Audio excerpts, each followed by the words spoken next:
All right, folks, welcome back to the show. I'm Craig Shelton, and I just hit a 25-foot three-pointer to send the Rockets home. How you feeling? You know what? How's your dog's rear end feeling? I started to bring my pit bull puppy on the show today to prove that I didn't kick him. You may have gotten a little suspicious because I was never going to put him down and let him attempt to walk. Yeah. I was standing, I had just got out of the shower, ran, took a shower, you know what I'm saying? And I was like, I got the time to ending of this game because these games have been so late, you know what I mean? Jeff Roy joining us from Bleacher Report, comedian Al Freeman on set. And I said, I told my wife, I'm going to run in here and take a shower. She says, who cares? She's never interested when I shower. So I ran in there and took a shower, and I came back out just in time for the finale of the game. So, you know, I'm standing there doing what any other mature man would do when he's home alone with his wife.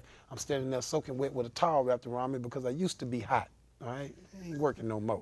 So I'm standing there, and Lillard, Chandler Parsons gets the big tip in, and it's .9 left, got the tip in, it's all good. So me being, the completely mature individual that I am, I'm standing in front of the TV doing this weird over 40 guy dance, the one with the towel, or whatever.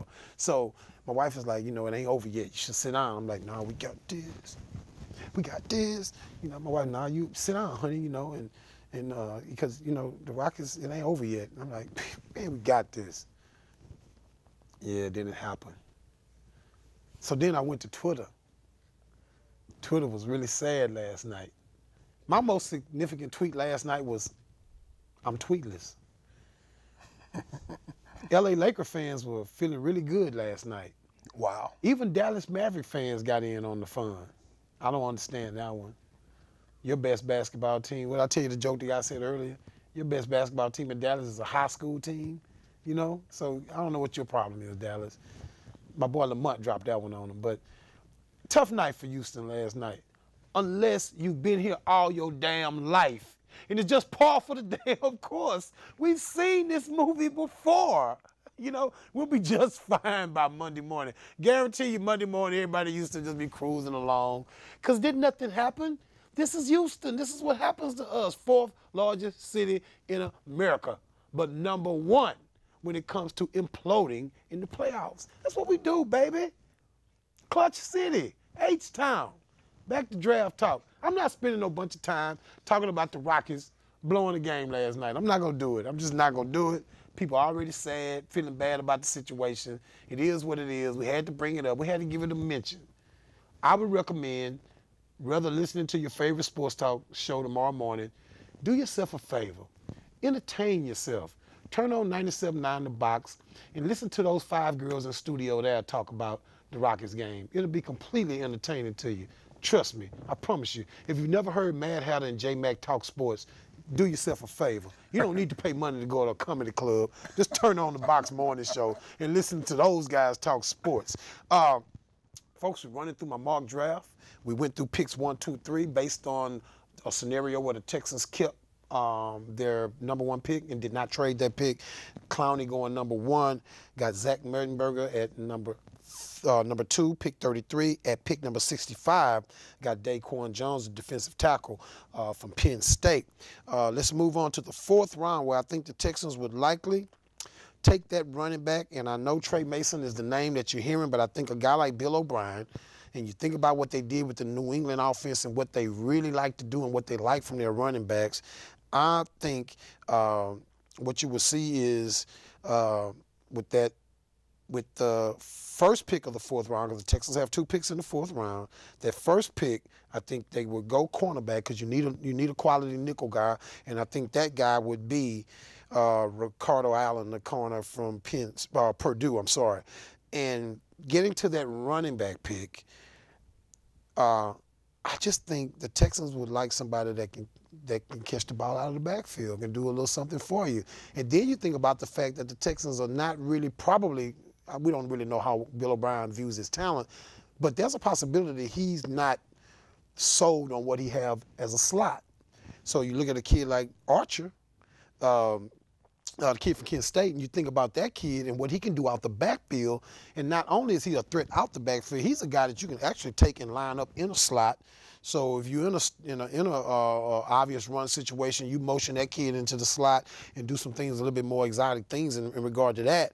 I just think he gives you more than Trey Mason may give you as far as flexibility in the long run. And then I think running back is a position that I just don't think that the Texans are likely. They've already addressed it already in free agency. I think Drew Archer would be a guy that they could use in spots and in spurts because they wouldn't want him to be their true number 2 if Arian Foster goes down, because that's not a position that you want to trust to a rookie because of having to pick up blitzes and what his assignments are in a Bill O'Brien scheme where he likes a clean pocket. You know what I'm saying? Quick decisions from the quarterback, 3-step, 5-step drops, and boom. So I think Archer would be a better fit than Mason, in my opinion. Round number 5, I got the Texans going. Yes, I got the Texans finally taking a look at that inside linebacker position and going to Michigan State to do that with Max Bullock. I just think that you've got to address that as soon as possible, and I don't see them addressing it anytime sooner than that. Now, I will say this. The kid out of BYU, Kyle Van Noy, I know he's an outside linebacker. I think in the NFL, Kyle Van Noy would be actually more suited to be inside in the 3-4, but a lot of people I respect, I don't hear them talking about it, so maybe Craig is way out there on this one. But with Kyle Van Noy's size, and he's not the athlete that you typically want on the outside, even though he can play there, I think you move him inside with his size and his smarts, I think you got something special. But he won't be around by the 5th round. Van Noy could go anywhere from lower 1st round to the 3rd round. So I got Max Bullock going from Michigan State in the 5th round for the Texans, and we'll stop there. So that's first pick of the 4th round for the Texans, the 101st pick, Ricardo Allen. The 135th pick in the 4th round for the Texans, I got that being Dre Archer. And 5th round pick, addressing that inside linebacker position to play along and compete to start next to Brian Cush and Max Bullock. So you don't think much of the talk of them moving Brooks Reed? I don't think much of any talk from the media. Okay. Because it's not coming from the Texans. Okay, so Brooks Reed moving inside is not a possibility. I'm not saying it's not. Okay. I just, even if that's their plan, I don't see the Texans not drafting another inside linebacker. Sharpton is gone. The kid that played here the last couple of years that we got out of Miami, he's gone. I mean, they don't have any players. Tarpinian and Cushion right now. I mean, and Mike Muhammad and the kid we drafted last year, the rookie. Did we sign him in undrafted free agent? Trevarda Williams. No, he's outside linebacker. I'm talking about inside. Oh. His dad played in the league. His name is eluding me right now. Justin Tuggle. Yeah. That kid. I mean, so the Texans have to bring. They're going to bring. I would assume they're going to bring another body in either draft or free agency to play inside, or to compete inside. Linebacker is the scariest position group on the whole team. Because quarterback is the scariest, but I mean, just from a depth standpoint, yeah. Because there's only one guy who's a proven talent at all, and that's Brian Cushing. Everybody else is a question mark. No doubt about it. So it's got to be addressed at some point. And I like the 4th round to possibly go after that. The only thing about Archer. Well, I got that in the 5th round actually. Okay. That's the 5th round. 4th round.